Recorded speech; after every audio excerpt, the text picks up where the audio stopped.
Welcome. Welcome. Episode 31. Episode 31. Why are you laughing? I don't know. He wanted to say episode 29 again. Yeah, Let's be no, honest I with was going ourselves. to do it. Yeah. We're learning about nitros today. Yeah, so on the list, we got some new stuff. Yes. New stuff coming out. We're going to do that because no one said yes, no one said no. So sucks to suck. We're going to do it. The next thing on the list is how to put your nitro truck away properly for the winter. Yeah. We see a lot of trucks come back in the spring that were improperly put away and cost the customer quite a bit of money to get it cleaned up, fixed up, tuned up, and ready to go again. So we're going to show you some tips and stuff for getting your truck ready for winter. Trash can. Mr. I don't like nitro. I asked him where the trash can was. He had a nitro sitting there. He doesn't like nitro, so he sucks. But whatever, that's beside the point. But is there anything else you want to talk about tonight, Chris? I don't know. I don't think I have anything major. Anything new coming out? Traxxas might have some new parts coming Well, that's what we're going to talk about. We're going to talk about the new stuff. Traxxas has a new servo? Well, we got to get into that Yeah, after. let's get into it. Okay. We're just going to get into it. Get into it. Okay, so on this week's new products, we're going to talk about Traxxas. They just released a whole bunch of new servos. Brushless and coreless. Yep, correct. Metal gear, high voltage, up to 400 ounce on the highest one. Yep, the brushless one is 400 ounces. Yep. The coreless one is 330. So still really good. Yep, that is correct. Yep. So they're both going to be waterproof, and as Chris said, both going to have metal gears. The biggest thing with these, though, that really stuck out in my mind is the voltage. 7.4. 7.4 volt. Yep. So these are going to be a high voltage servo, 25 spline, just like everything else from Traxxas. They need to run on at least 6. Yeah, minimum so 6 you have volts. to run a back or the Traxxas back. So the beautiful thing is, Traxxas also released a high voltage back for your TRX4. So in that back kit, you're going to get the actual back, you're going to get a Y-harness JST connector, and you're going to get a lid to actually house the back because it's bigger. It's not going to fit in the standard box because it's just too big. So Traxxas gives us a full line of that. So that's pretty cool, eh? It's weird. The back in my TRX4 is almost in the exact same setup as that. Yeah. I'm using JSTs and a Traxxas receiver box and everything. Well, there you go. For my castle back. They Yeah. stole that idea from me. I don't think they did. But we're going to give you some specs right now. So the coreless blue model, and we'll have some pictures. Coreless blue model is 330 ounces at 6 volts, 0.19 speed. So it's not ridiculously fast, but it's going to be a great steering servo for TRX4 / 4x4, things like that. Gonna have the metal gears, plastic top, plastic bottom, aluminum case, so kind of similar to Power HD servos. And then the brushless one. This is what everyone wants. So 400 ounces, 6 volt. That's tough. So at 7.4, it's going to be ridiculous. Oh, yeah. Like that's going to be like 450, 475 ounces. Also 0.15 seconds on speed. Aluminum center, top is plastic, bottom's plastic, just like the other one. So that's pretty neat. Pricing is somewhat unknown right now. No, I think I've seen Still some new street product. price for the 330 ounce one to be about $99 American, and the 400 ounce one to be about 149.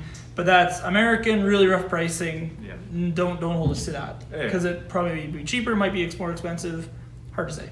Okay, next on the list is brand new 2-wheel drive stadium truck from Yokomo, the YZ2T. Yes. Super awesome. So if you want to come race indoor with us, Marcel, I know you just bought a YZ4 SF, so maybe you should look at 2-wheel drive stadium truck. That's for you. Horizon Hobby, now distributing Kyosho products. Ooh. So, winter's coming. Blizzard. Exactly my point. Kyosho Blizzard. Yeah. So if anyone doesn't know what the Blizzard is, we'll post a picture. And the cool thing with the Blizzard is it is a tracked individual motor on each side, and it turns with the tracks. It's like a snowplow. Yeah. Super cool. So maybe you look at snowplowing your driveway with it this winter.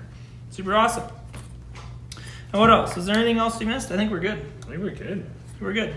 Okay. So after that, let's get into how to put your nitro truck away for the winter.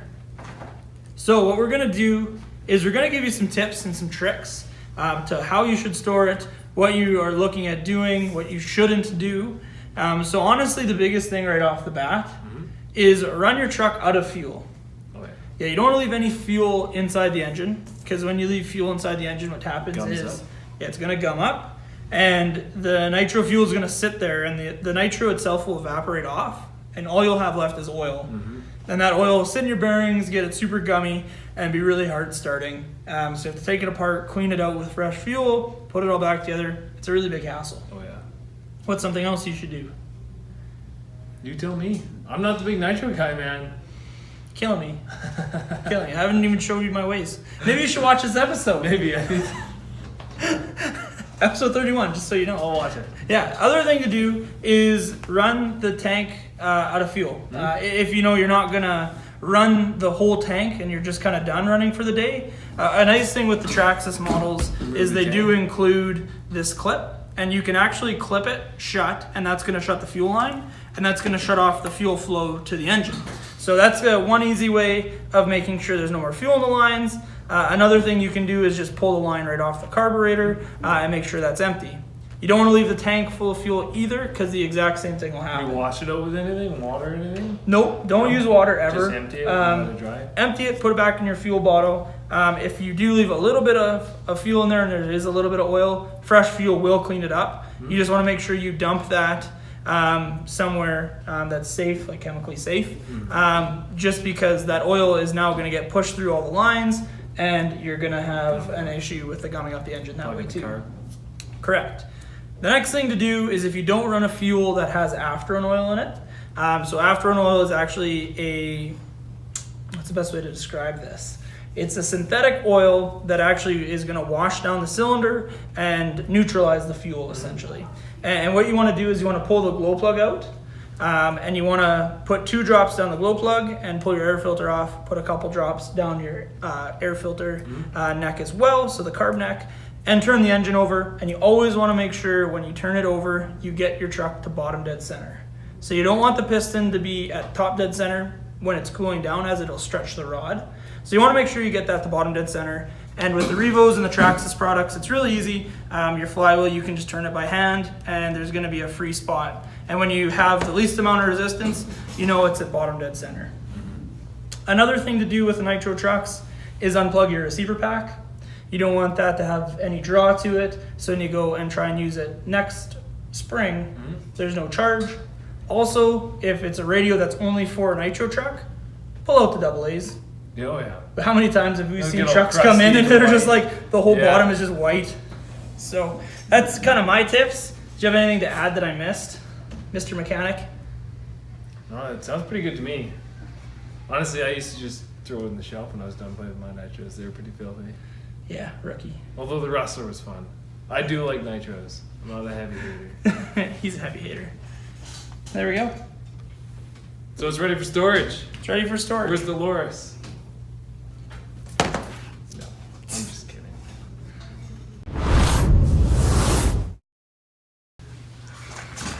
So we're going to have a little bit of a newbie section. So Yes. Chris is going to talk to you about why the Traxxas Rustler is a great starter truck. Well, the Rustler's tons of fun. It takes jumps really well. It's really good out in the sand. Throw some paddles on it. It does that 30 mile an hour, so it's really does have good speed. So 2-wheel drive, lots of traction, pin tires, good steering tires, oil-filled shocks. Yeah, so the nice thing is it's a relatively it's inexpensive truck to get into. Like they're about $270, and that's going to include a radio, battery. It's going to include a DC cigarette lighter charger, which is kind of the only downfall, but it is still a 45-minute charge. You're going to get a 3,000 mAh nickel metal hydride battery. Lots of ground clearance. So you're going to get about 20 minutes of playtime. And you're also going to get the truck fully assembled. And the beautiful thing about anything Traxxas is it's waterproof. So that's good. And as Chris said, lots of ground clearance. Lots of ground clearance. For a little stadium truck, it's not It'll bad. do good in the grass. Yeah, for sure. So when we pop this body off, we're going to get, as Chris said, the oil-filled shock. So you can actually physically change the weight of oil in there. So speed up or slow down the shock shaft. Sealed waterproof receiver box. Yep. And With all Traxxas, all of waterproof, course, yeah. which is nice. We're going to reiterate that again. Not just water resistant, all waterproof.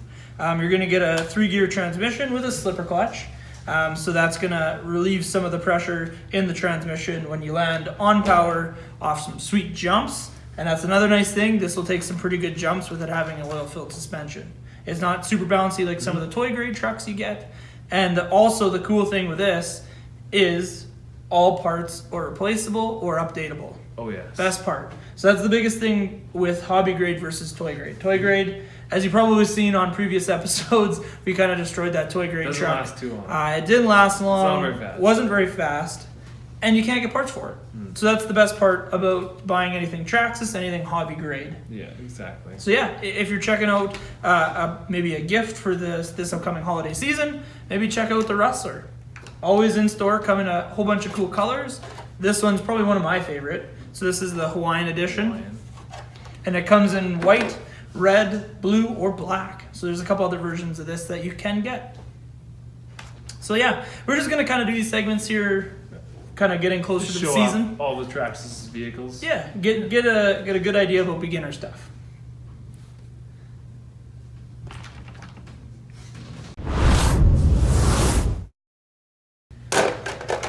Episode 31. Done and done. That's it. That's Yeah. all. That's all she wrote. Yeah, That's just right. You can get Excel. that's it. Punny. But yeah, thank you for watching episode number 31, Ultra RC Hobby Show. Yes. He's Chris. I'm Aaron. Make sure you like, comment, and subscribe. These two are just losing. Cameraman just loses his mind behind us. Yeah, there's gonna be like a sweet bloopers reel somewhere along the line here. It is gonna be epic.